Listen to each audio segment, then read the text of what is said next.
Hello, and welcome to the Soul of Innovation podcast. I am the host, Thomas Anglero, and my mission for this podcast is to share with you those private thoughts and reflections that I have being one of the top keynote speakers around the world on technology, motivation, and innovation. I hope you truly enjoy all the lessons I share, all the dots I connect that sometimes are just really difficult to get out, but it's all for you. I truly hope you enjoy this episode. Welcome to the Soul of Innovation podcast. I am Thomas Anglero. I know my name. And I want to share with you something. And we got to put an end to something. And that is what's going on with senior leadership in companies. I've been traveling around Europe for the last few weeks, meeting with top leaders, presenting at some of the biggest conferences in Europe. And the one thing that jumps out at me, because I'm talking to them and they repeatedly say it over and over, is that innovation, they are petrified of innovation. I mean, true innovation, because they are so worried about their legacy. That's it. The baby boomers, those people who've been in power, those people who have scrambled up, who have said yes to people who they didn't want to say yes to for so many days, months, years, some of them, so sadly, decades. All these yes people, all these people who did all the right things, all these people who did all the wrong things for themselves, but the right things for their career, all of them now are in leadership positions and sometimes, maybe even worse, in middle management position, which causes even bigger bottleneck in corporations. Corporate culture, I don't care where you are in the world. Of course, there are exceptions, but if you're saying, no, not mine, then you're not that exception, sorry. Are full of people who are between, say, 50 and up. The more older you are, the worse you are in not wanting to change a damn thing.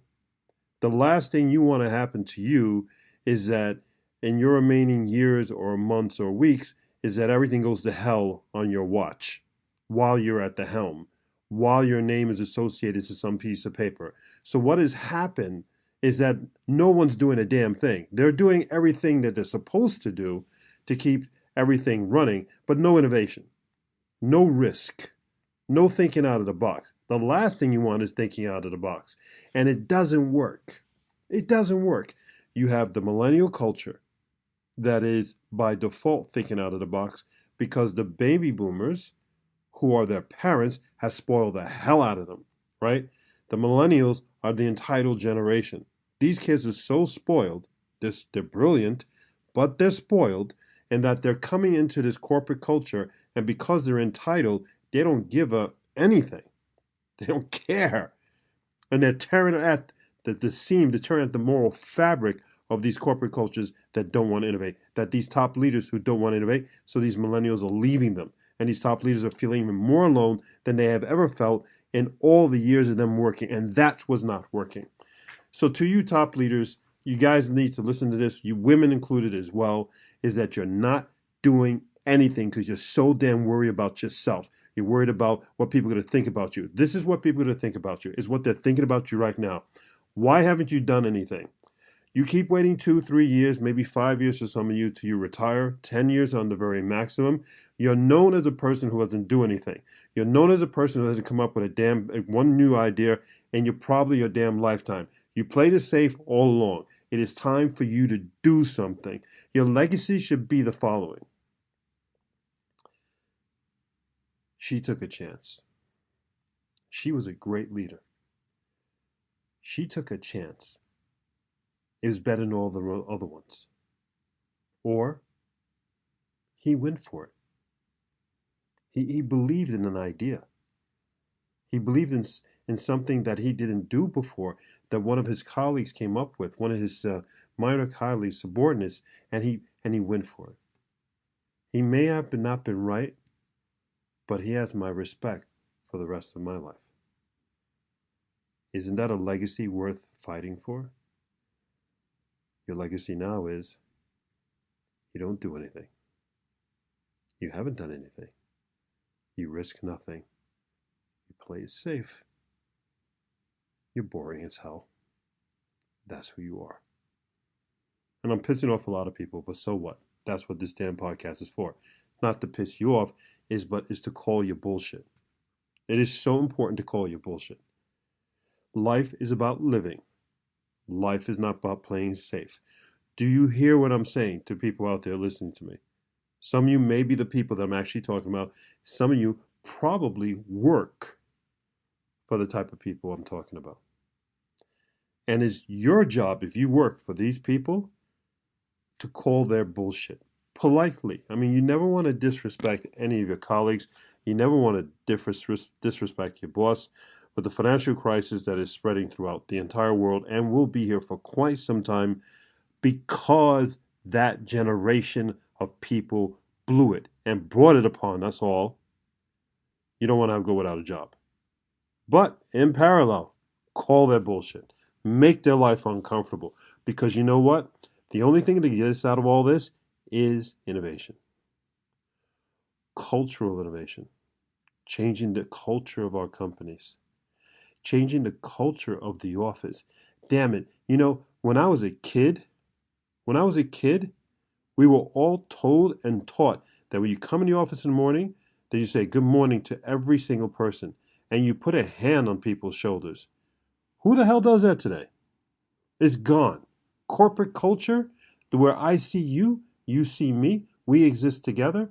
We're going to spend a minimum of 7 hours, if you live in Norway, maybe 5.5 hours per day. But in the United States, we're going to spend 14, 16 hours a day, and in Asia as well. Together, working together, and I'm going to make believe I don't see you.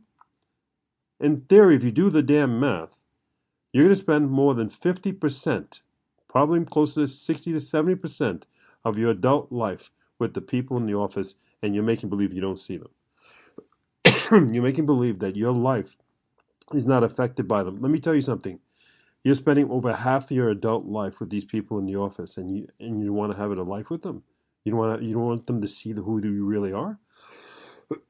Excuse me, I'm sick, but I'm not that. I still got energy to yell. I think he's insane. I think you're insane. Do you see this perspective? When you go to the office, life ain't about what you do outside the office. What you're saying indirectly is life is all about the 30% of the time I have. What the hell is that? Life is all about the time that you're at the office. If you are those people spending that much time at the office. So why don't you connect with the people at the office? Why don't you call their bullshit? Why don't you be their friend? Isn't that what a friend does? Right? I spoke about this before. A friend, a true friend, goes up to somebody and tells you the truth that you don't want to hear.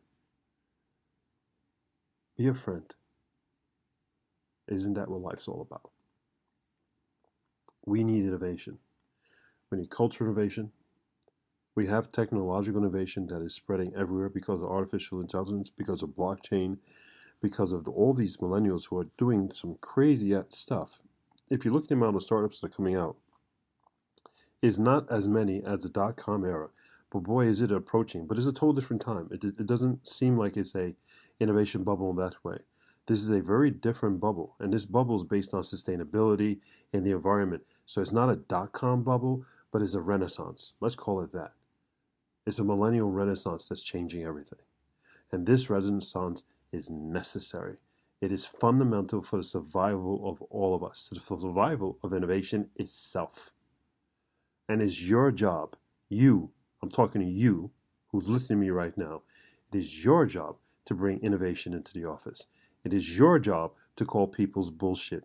And it's your job for you to have a life and to live your life in its fullest, including when you're at work. And when you're at home, embrace the loved ones that are around you.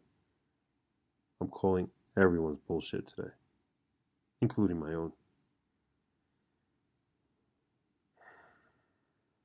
Think about what I'm saying. If we don't innovate requires sacrifice of yourself. It requires you to feel as an outsider because no one else understands the clear picture that you have in your head. It is worth it to be an innovator. That's a true innovator. An innovator is not a person who comes up with an idea. The innovator is a person who actually does something. That's you. We need you to innovate. We need you to innovate your life. We need you to innovate the people around you at work and at home. It's fundamental. This is Thomas Anglero, and I get it. I get these messages are tough, but they're necessary. You are necessary. Go forth and spread beauty and light. Until next time, love you. Thank you for listening to that episode. If you want to contact me, you can contact me on my website at anglero.com, and you can also subscribe to the newsletter, or you can find me anywhere on social media with Facebook, YouTube, Instagram, and Twitter. Thank you so much, and I hope to hear from you very soon.